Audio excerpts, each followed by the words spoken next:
लोगों से? मैं अपने क्लाइंट से बात कर रहा था। मैंने उसको एक एक्सरसाइज दी करने के लिए, आधे घंटे बैठो। और वो बहुत ज्यादा दुखी थे इंसान, और मैंने उनसे बोला कि आप आधे घंटे बैठो और अपनी डायरी में वो सब चीजें लिखना चालू करो, नॉन स्टॉप, जो आपके पास है। राइट, इन अदर वर्ड्स, हम दो चीजों पे जाते हैं यहाँ पर। एक होता है गेन में जी रहे हो आपकी गैप में जी रहे हो। राइट, सो क्या तुमने गेन एवरीवन, किया? कैसे हैं आप सब? तो वेलकम टू माय चैनल जिंदगी हटके। और आज के इस पॉडकास्ट सीरीज में एक स्पेशल गेस्ट को इनवाइट किया है। इनका नाम है मिस्टर कपिल गोयल। सो चलिए जानते हैं। वो एक लाइफ कोच हैं। आप अपना एक छोटा सा इंट्रोडक्शन दे दीजिए हमारे व्यूवर्स को। Thank you. First of all, I would like to thank you Shaista for inviting मी।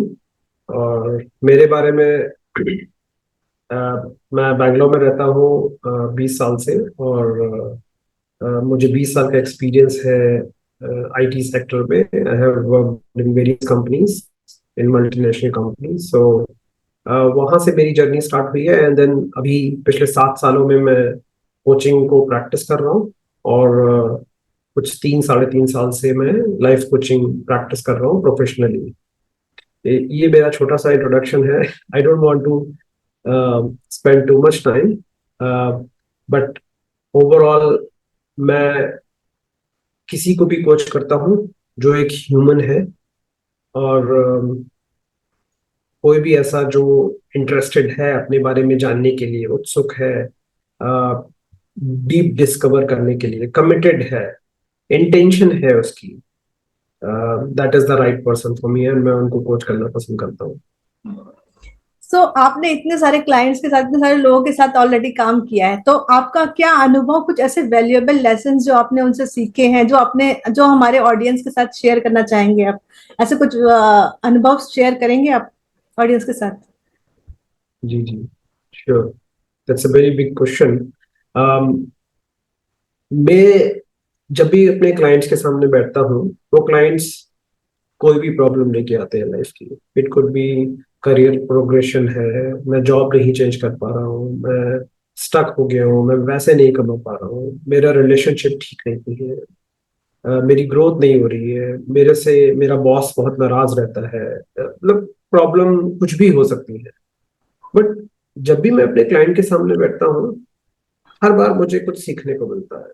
क्यों सीखने को मिलता है? मेरा विश्वास है कि हम जो बोलते हैं, जो बताते हैं, जो देखते हैं, जो समझते हैं, वो हमारा अपना ही रिफ्लेक्शन होता है अंदर।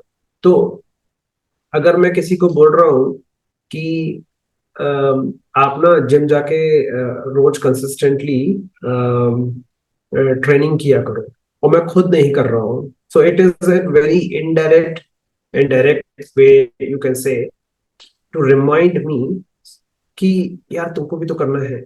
इट्स नॉट कि मैं उसकी हेल्प नहीं कर सकता, बट जो energy which I carry, the conviction which I carry, वो उसको, that matters. So in short, her client के साथ मुझे कुछ सीखने को मिलता है। हम्म। बहुत अच्छा आंसर दिया आपने। तो ठीक है, नेक्स्ट क्वेश्चन पूछती हूँ। बहुत सारे लोग ऐसे स्टक हो जाते हैं, मतलब अपनी गलतियों और नाकामियों में दुखी होने के बजाय उनसे सबक लेके आगे कैसे बढ़ना चाहिए, इस बारे में थोड़ा बताएंगे? एक अच्छी एडवाइस रहेगी हमारे व्यूअर्स के लिए। वैसे एज ए कोच मैं एडवाइस बहुत कम करता हूँ, बिकॉज एज ए कोच मेरा काम है ऐसा स्पेस क्रिएट करना जो उनके लिए हेल्पफुल हो, वो खुद अपने बारे में सोच सके, उनको एक डायरेक्शन मिल जाए ना, बस। बट फिर भी इस चैनल के माध्यम से मैं आपको ये बोलूंगा कि ज्यादातर लोग जो मुझे मिलते हैं, जो मैंने देखा है अपनी लाइफ में भी, स्टक होते हैं प्राइमरली एक रीजन की वजह से, कि उनका सारा फोकस उन चीजों पे होता है जो उनके पास नहीं है। दैट मीन्स वो अपनी पूरी जिंदगी लैक में जीते हैं। बट अगर आप लिटरली फोकस करो इस मोमेंट पे, you have a food to eat, you have a shelter, आपके पास कोई ना कोई साधन होता है ट्रांसपोर्टेशन का, आपके पास फैमिली होती है, आपके पास खाने के लिए होता है, आपके पास बैंक में थोड़े से पैसे भी अगर हैं, तो इस मोमेंट पे अगर आप देखो तो आपके पास सब कुछ है। Not only that, you have a body, and अगर आप अभी यहाँ से उठोगे और जाओगे, ट्रैवल करोगे, can you imagine if you focus yourself कि आपके पास लेग्स हैं ट्रांसपोर्ट करने के लिए अपने आप को.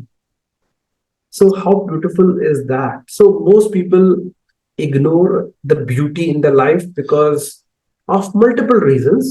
बहुत बड़ा रीजन एक ये है कि उनका सारा ध्यान बाहर की तरफ होता है. बट मैं आपको ये एश्योर करना चाहता हूँ, और ये आप समझेंगे, और इस चैनल से बहुत सारे लोग जो देख रहे हैं वो समझेंगे कि सब कुछ अंदर ही है, बाहर सिर्फ एक रिफ्लेक्शन है. सो आपकी सारी happiness is inside. So the moment you focus on inside and you focus what you have, तो आपके पास सब कुछ है, लिटरली सब कुछ है. तो आप अपने आप को फ्री कर सकते हो एक झटके में. It's a very good answer.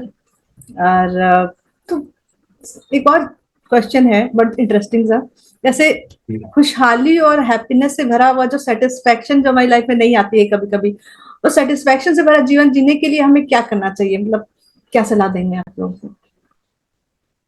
मैं अपने क्लाइंट से बात कर रहा था, मैंने उसको एक एक्सरसाइज दी करने के लिए, आधे घंटे बैठो. और वो बहुत ज्यादा दुखी थे इंसान, और मैंने उनसे बोला कि आप आधे घंटे बैठो और अपनी डायरी में वो सब चीजें लिखना चालू करो नॉन स्टॉप जो आपके पास है. राइट. इन अदर वर्ड्स, हम दो चीजों पे जाते हैं यहाँ पर. एक होता है गेन में जी रहे हो आप कि गैप में जी रहे हो.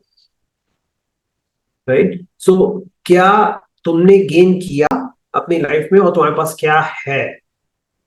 जैसे ही वो उस पर फोकस करेगा, आपके पास सारी खुशियां आ जाएंगी एक झटके में. और ये आप करके देख लो एज एन एक्सरसाइज. आधे घंटे के लिए बैठो, and that's my message to everyone. You ask me an advice, मैं एडवाइस दे रहा हूँ.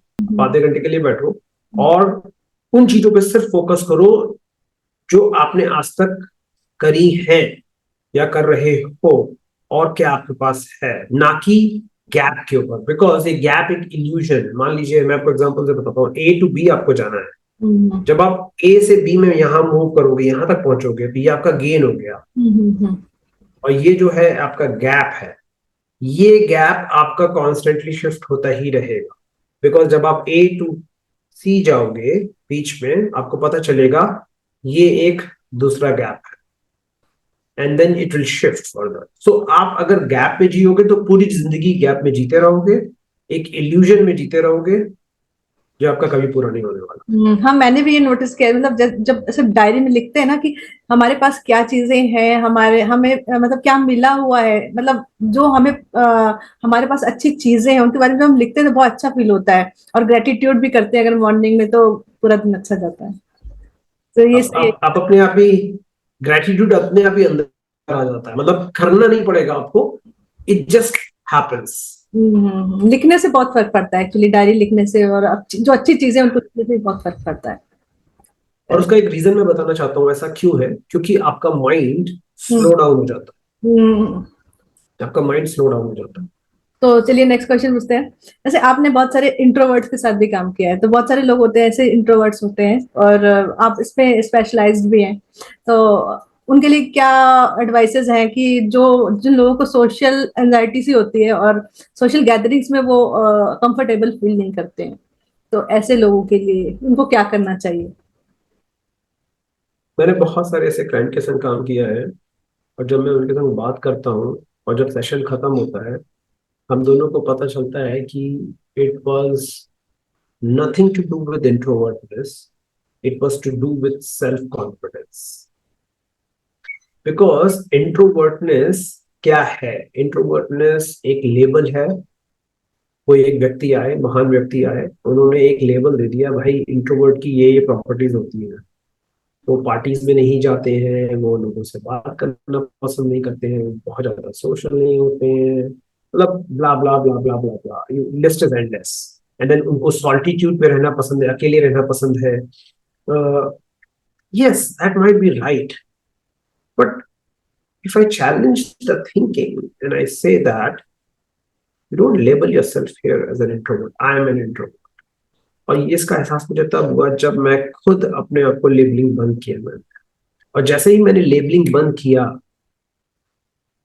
मैंने पाया कि वो लेबलिंग इटसेल्फ इज ही मेरा लिमिटेशन का कारण बन गई थी।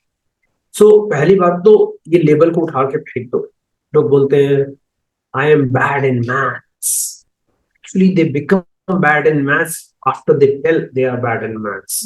और बहुत सारे लोगों के पास लॉजिक होता है कि मेरे नंबर्स देखो, बट उसका भी एक रीजन रहा होगा कि आपको हो सकता है इंटरेस्ट ना हो। तो आप बोल सकते हो मेरे मेरे को इंटरेस्ट नहीं है मैथ्स में, बट ये बोलना कि आई am bad in maths, not a justice. तो इसी तरीके से I am not an introvert भी नहीं बोलना है, आई एम एन एक्सट्रोवर्ट भी नहीं बोलना कि मैं जैसा हूं वैसा हूं। लेबल देने की जरूरत ही क्या है? सो लेबलिंग ही जड़ है इन चीजों की। आप मान लेते हो, आपकी आइडेंटिटी बन जाती है कि आप इंट्रोवर्ट हो। हमारा बिलीफ सिस्टम है वो सो एक्चुअली इम्पोर्टेंट होता है कि जी जैसा हम जी बिलीव जी। करते और हैं वैसे ही होता है, ऐसा लोग ऐसा बोलते हैं, बुक्स में भी ऐसा ही होता है कि जैसा हम बोलते हैं वैसे ही हो जाता है, जैसे हमारे माइंड में चलेगा हम यस, वैसे ही बन जाएंगे।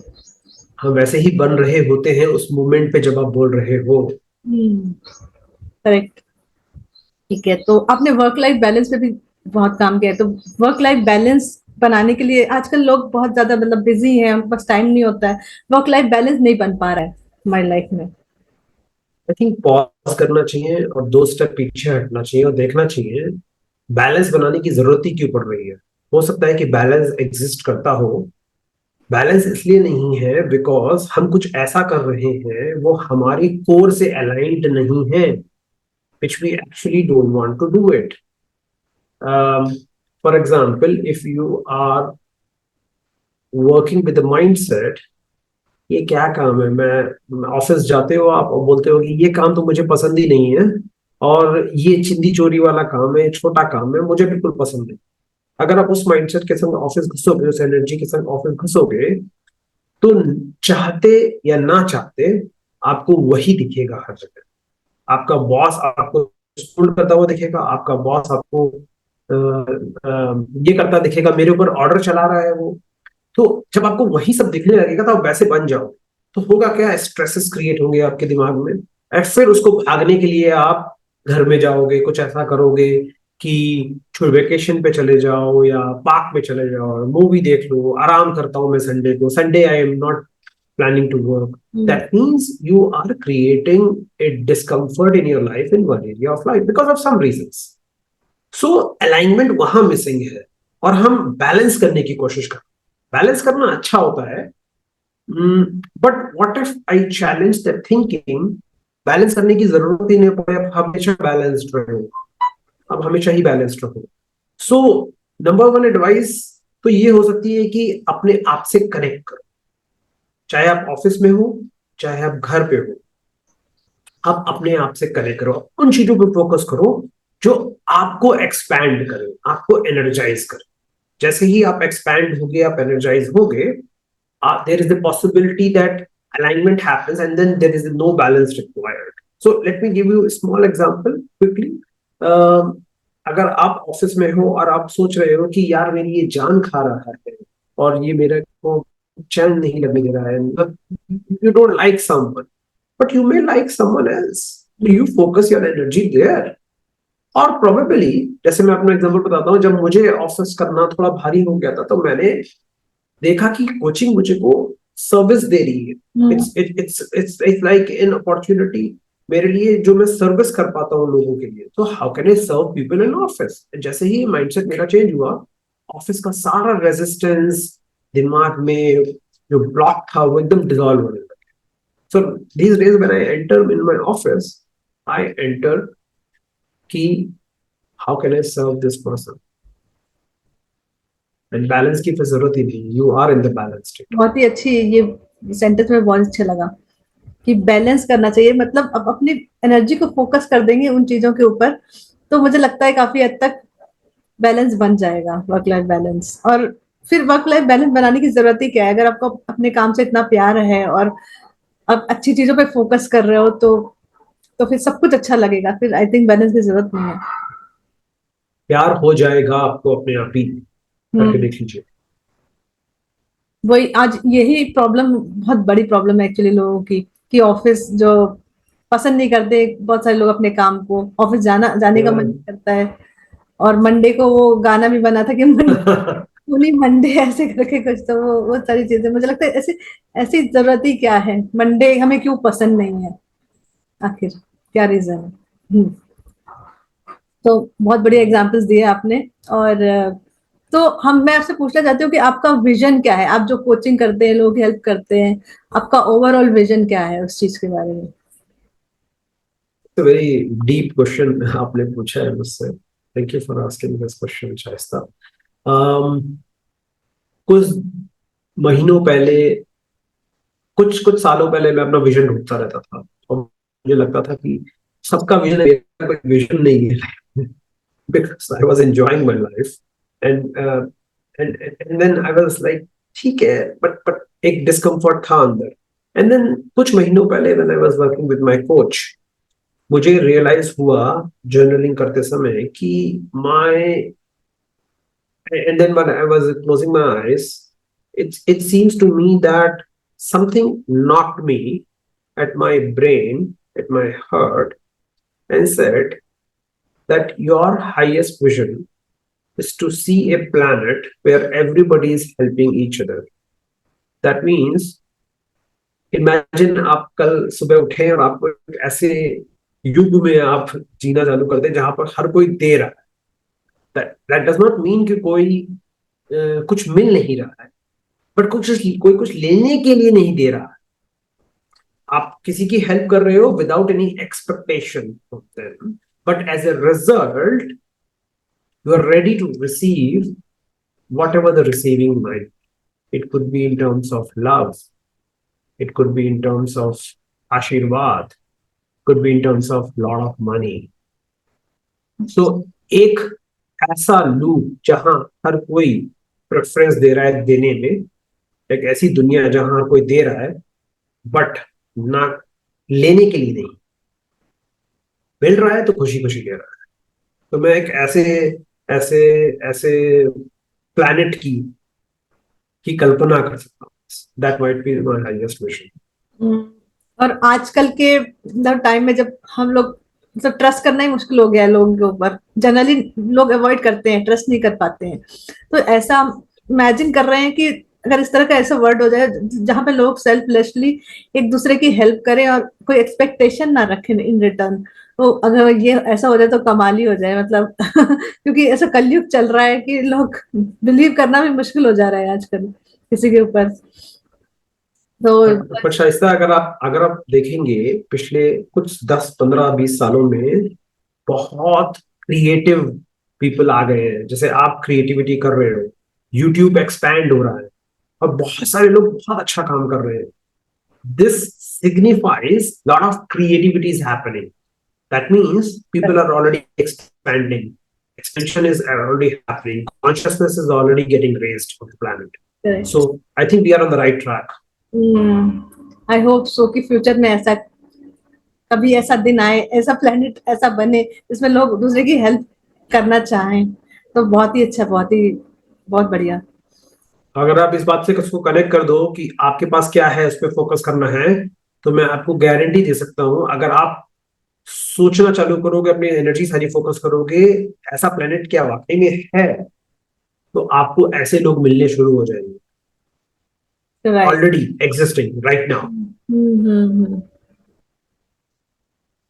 ओके, सो हमारा नेक्स्ट क्वेश्चन, हमारे पास काफी टाइम थोड़ा कम बचा है तो हम जल्दी जल्दी सेशन में फिनिश करेंगे। एक लास्ट क्वेश्चन पूछती हूँ कि अगर कोई ऐसा पर्सन है जो अपनी लाइफ में बहुत ज्यादा स्टक हो गया, परेशान हो गया, उसे समझ में नहीं आ रहा है आगे क्या करें, तो ऐसी सिचुएशन में जो स्टक हैं जो पर्सन, उनको क्या करना चाहिए, उनके लिए क्या एडवाइस देंगे आप। Ask for the help, because आपको सब काम अकेले करने की जरूरत नहीं है। अगर आप जितने भी सक्सेसफुल लोगों को देखो, टोनी रॉबिन्स, ब्रायन ट्रेसी, पता नहीं कौन कौन, स्टीव हार्डसन, इस सब ने हेल्प मांगी थी, और एक बार नहीं 10 बार, हजारों बार हेल्प मांगी है, और इन सबकी लाइफ बहुत नीचे थी। They were stuck in their life, they were stuck in their life, but they got evolved like a giant and got unleashed. से कुछ होता है ना, अनलीश हो जाता है अपने अंदर, कुछ फ्री हो जाता है, बिकॉज उनको best of the best people ने हेल्प किया है. So do not suffer. और बहुत सारे लोग सोशल स्टिग्मा में जीते हैं कि मैं कोई पागल नहीं हूं कि मुझे हेल्प चाहिए, मैं अपनी तरफ से मैं अपनी हेल्प खुद कर सकता हूँ. That is good. बट अगर आप अपनी हेल्प खुद नहीं कर पा रहे हैं तो कोई जरूरी नहीं है आपके पास डॉक्टर के पास ही जाना है. अगर आप किसी की भी जिस पे आप ट्रस्ट कर सकते हो, आप उससे हेल्प ले लो, कि जो आपको अनकंडीशनली सुन सके. तो that itself will give you the healing. That itself will be like coaching. So ask for the help is number one advice for me. Do not get stuck. Do not continue, and there is no harm in getting stuck. There is no harm in asking people. तो आप पूछिए और अपने आप को free कर दीजिए. बहुत सही बात कही आपने. मतलब हेल्प हम मांगने में हमें कभी हेजिटेशन नहीं करनी चाहिए, क्योंकि अगर हेल्प नहीं मांगेंगे तो फिर हम अपने अंदर ही अंदर घुटते रहेंगे, और फिर क्या फायदा है ऐसे लाइफ का. क्योंकि हेल्प तो हर एक इंसान को चाहिए होती है किसी ना किसी फॉर्म में. तो इट्स बेटर टू हेल्प के बिना हम यहाँ आज होते ही नहीं. इमेजिन करिए जिस बंदे ने ये माइक बनाया है, अगर उसने माइक नहीं बनाया तो हम ऐसे फ्रीली बात नहीं कर रहे होते हैं. ये जूम तमाम चीजें, तो somebody helped someone and that is why we are here. I'm the product of the help by someone. सो कपिल जी, अब हम फिनिश करते हैं अपने क्वेश्चंस को. काफी अच्छा सेशन रहा आज का. तो अब थोड़ा सा अपने बारे में बता दीजिए, जैसे किसी को आपसे हेल्प लेनी है या फिर आप जैसे लाइफ कोच हैं, तो वैसे मैं आपका सारा डिस्क्रिप्शन, आपका जितना भी जो एड्रेस, आई मीन जितना भी कॉन्टेक्ट डिटेल्स है वो मैं अपने डिस्क्रिप्शन में दे दूंगी गाइस. सो आप उनसे कांटेक्ट कर सकते हैं. और आप भी थोड़ा बता दीजिए अपने बारे में, अगर किसी को आपसे कोचिंग चाहिए हो या हेल्प चाहिए हो, किसी तरह की काउंसलिंग करवानी है, कोचिंग करवानी है, लाइफ कोच हैं आप, तो आप थोड़ा बता दीजिए. वैसे मैं डिस्क्रिप्शन में भी दे दूंगी सारी डिटेल्स. फर्स्ट ऑफ ऑल, आप 3 तरीके से मुझसे जुड़ सकते हैं. एक, 1-to-1 conversation where I help people. एक होता है 1-to-many, जिसमें ग्रुप में हम बैठते हैं 10-15 लोगों के साथ, वो एक हो सकता है. और तीसरा तरीका है, I am running 2 communities of the people as my service to the world. और वो दोनों कम्युनिटीज में, वन कम्युनिटी में मंथली सेशंस करता हूँ which is absolutely free of cost, but वो ज्यादातर इंग्लिश में होते हैं, बट हिंदी और इंग्लिश मिक्स भी हम लोग करते हैं, ऐसा नहीं. और लास्ट बट नॉट लीस्ट, मैंने रिसेंटली एक कम्युनिटी स्टार्ट की है जहां पर I am working with lot of other coaches to help them live their highest vision. उनके हाईएस्ट विजन पे लिव करने के लिए क्या क्या कर सकते हैं. So there are 2 communities, live free with love and Ripplers. These are the 2 communities which I have built for the people to serve, and other than that, 1-to-1 and group coaching is always there. अगर आप मुझसे contact करना चाहते हो तो आप मुझे email कर सकते हैं, kapil@kapilgoyal.com, kapilgoyal.com. अदरवाइज मुझे लिंक्डइन पे भी मैसेज कर सकते हैं. जी जी. तो आप लोग वहां से ले सकते हैं. तो इसी के साथ हम अपना सेशन एंड करेंगे. Thank you so much for watching. I hope कि आज का सेशन आपको पसंद आया होगा, और आपको अगर पसंद आया हो तो प्लीज कमेंट करके बताइएगा कि आपको किस तरह के सेशन चाहिए और पॉडकास्ट सीरीज कैसा लग रहा है आपको.